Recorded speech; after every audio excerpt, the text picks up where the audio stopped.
Now I want to suggest that the biggest killer of many aquarium fish, particularly goldfish, tropical fish and all the rest of it, is KH. Because many tap water, especially in Australia, has got 0 KH in it. Rainwater will also have 0 KH. So KH is basically carbonate hardness, and there's various products on the market that can easily fix it. So I really recommend that no matter what sort of aquarium you have, freshwater, saltwater, whatever, and you just get a KH test kit and test it. It's very easy to test.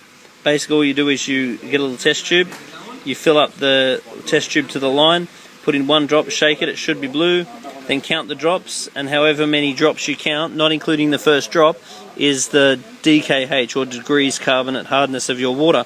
If you only want goldfish or standard freshwater community fish, it tends to be 4 to 6 DKH is totally fine. And if you want cichlids, you tend to run it higher, more like 8 or 10 DKH. And if you're going to run salt water, you'll generally have it between 8 and 12 DKH.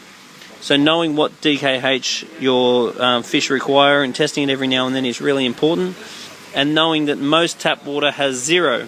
So I find that if you don't have good carbonate hardness in the water, sometimes you will just lose the fish. I also find that the bacteria in the system doesn't seem to grow as well, and the tank tends to be more susceptible to particularly getting nitrite. I also find that KH carbonate, calcium carbonate is all related to the fins and scales and skeleton of the species, and so I do find that quite often if my KH is 0, the fish will often eat each other. And I'll get people come in saying, I've got a carnivorous goldfish that's eating the other goldfish, and I believe they're eating the other fish to try and get the carbonate or calcium to ingest it for their own survival. Because quite often when I raise the KH to like 4 DKH, that carnivorous behaviour absolutely stops. So I've seen that many times in regards to fish trying to eat each other for survival to try and ingest carbonate. So every time you do a water change, I'd be recommending that you add 3 things to the water at least.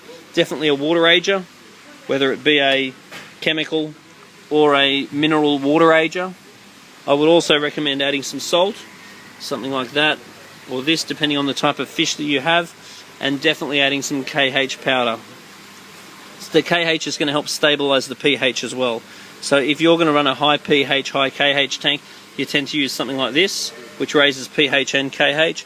If you're going to run a softer water tank, you'll tend to run something like this, because that will raise KH and won't raise pH above 7.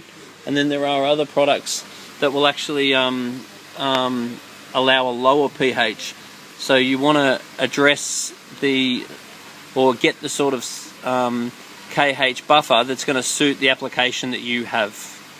So once again, I believe that KH is one of the biggest killers of the aquarium industry, so it's something to be aware of, and very, very easy to address. Rock like Texas Holy Rock helps a little bit. If you add that to the water, that if your water does go acid, at least it will add an amount of carbonate into the water. So just something to be aware of.